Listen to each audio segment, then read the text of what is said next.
Hmm? Balik ka na naman sa clinic? Pangatlong beses na yun this week, ah. At this rate, medyo nagdadalawang isip ako kung talagang masama ba ang pakiramdam mo o may ibang rason at nandito ka palagi sa clinic.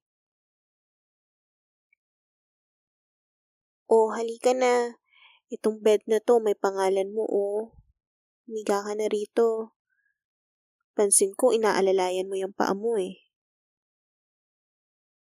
Sige, dahan-dahan. Hayaan mong alalayan kita. Ano bang nangyari? Hmm?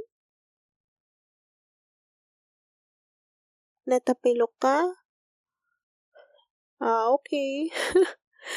Hindi ko yun in-expect. Hoy, anong Arya? It's Miss Arya. Kahit na magkakilala tayo at 1 year apart, school nurse na ako ngayon. Baka mapagalitan tayo. Eh kung may pumasok, marinig ka. Ika na nga, ito, unan, ipatong mo paa mo dito para hindi masyadong mamaga. Relax ka muna dyan. Kunan lang kita ng VS.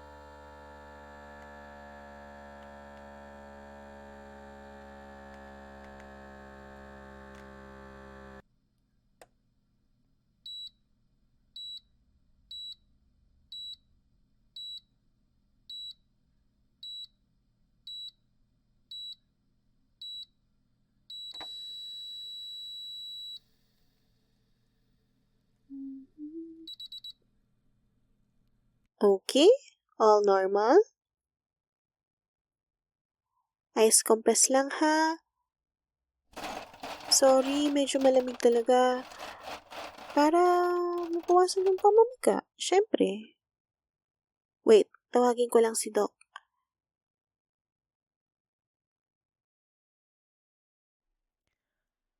Okay.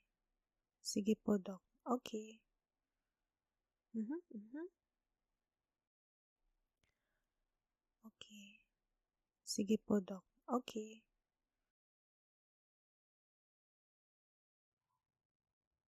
Off ka na, Doc. Sige po, ingat kayo, Doc.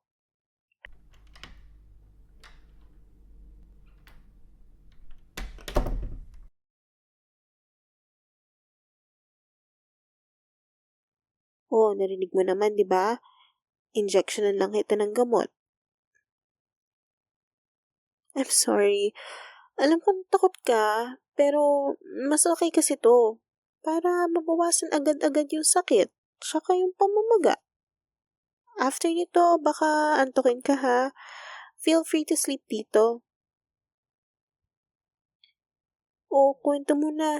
Anong ginagawa mo nung natapilok ka? O, pababa ka ng hagdan, tapos nakita mo ko? Ba't ka natapilok?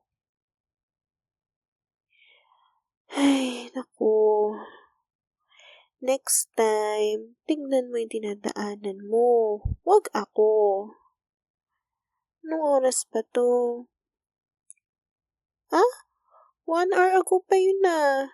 Dapat lumapit ka kaagad sa akin para naagapan natin injury mo.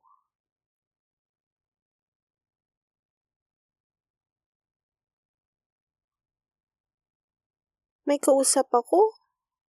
Ah, oo. Yun yung bagong substitute teacher. Nagpa-pre-employment check-up kasi siya. Nagtatanong lang siya kung ano na yung next step. Bakit? Nagsiselos ka ba? Wait, hindi nga. Uy, seryoso?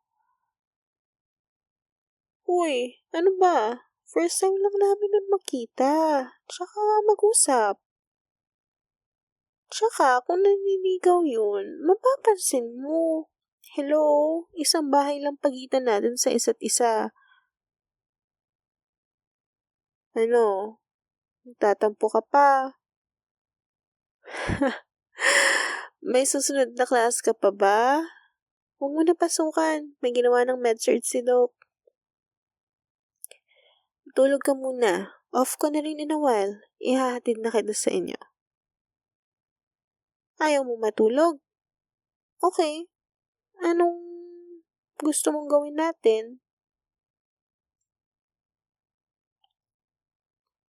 Mag-uusap tayo. Sige.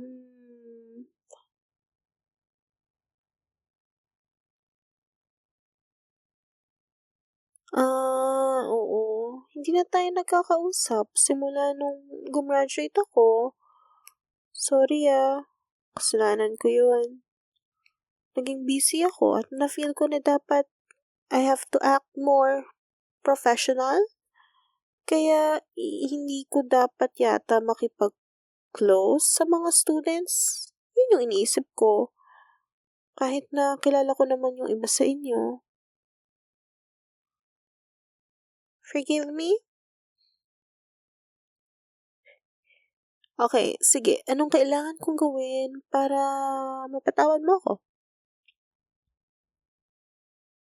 Dinner? Sige, saan mo gusto? Pero doon lang tayo sa mura ha. Minimum wage lang ako eh. Ha? Ikaw magbabayad? Lo, estudyante ka pa lang kaya. Tsaka, paano ako makakabawi sa'yo kung ikaw din magbabayad ng dinner? Basta samahan kita? Okay, sige, bahala ka. Gawin natin pag maayos na yung paa mo, ha? Mamayang gabi, dadaan ako sa inyo. I-check ko kung nabawasan na yung maga. Ako rin magbibigay ng gamot. Kasi sure ako, pag iniwan ko sa'yo, hindi mo iinumin. Wag mo na ikaila. Ako palolokohin mo, ha? Ayan, off ko na. Alalayan kita palabas, ha? Alika. Dahan-dahan sa pagtayo. Iakbay mo yung kamay mo sa balikat ko. Huwag ka nahihiya. Sige mag-lean in ka lang sa akin. Wait, shit. Fuck. Putik, sorry. Okay ka lang? Dude. Alam kong injured ka, pero baka gusto mong umalis sa ibabaw ko. Ayaw mo? Ano ibig mo sabihin?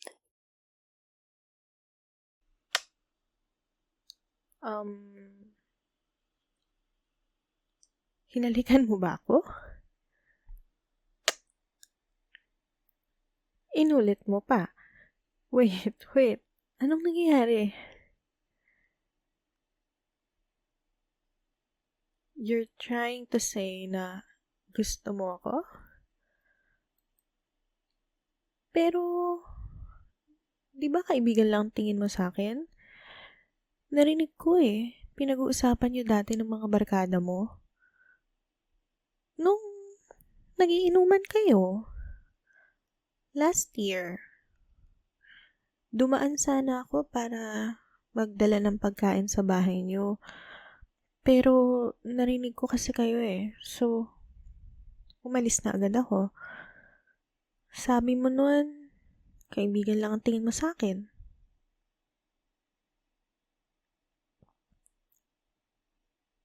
Hindi kompleto yung narinig ko?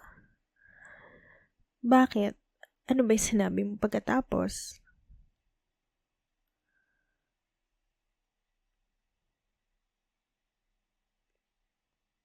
Na na-develop ka sa akin? Wow. All this time.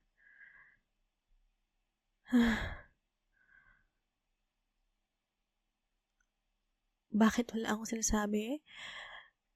Well, nagulat ako. Hindi ko ina-expect. Kasi, matagal na rin kitang crush Kaya lang nung narinig ko nga yun, hindi ko na pinursu. Kasi baka may iba kang gusto. Uy, ano ba? Wag dito. Okay. Sige na, please. Okay. Um, okay, sige. Unang-una, pwedeng, tumayo ka muna. Kasi medyo mabigat na eh.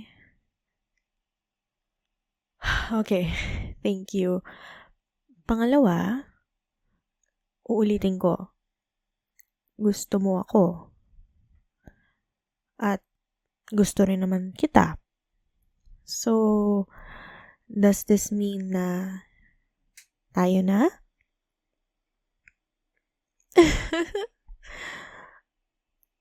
Okay, so, anong gagawin natin?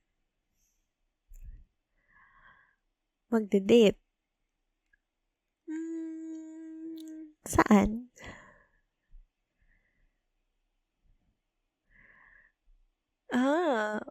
Sige. Pero, hindi pa ngayon ha.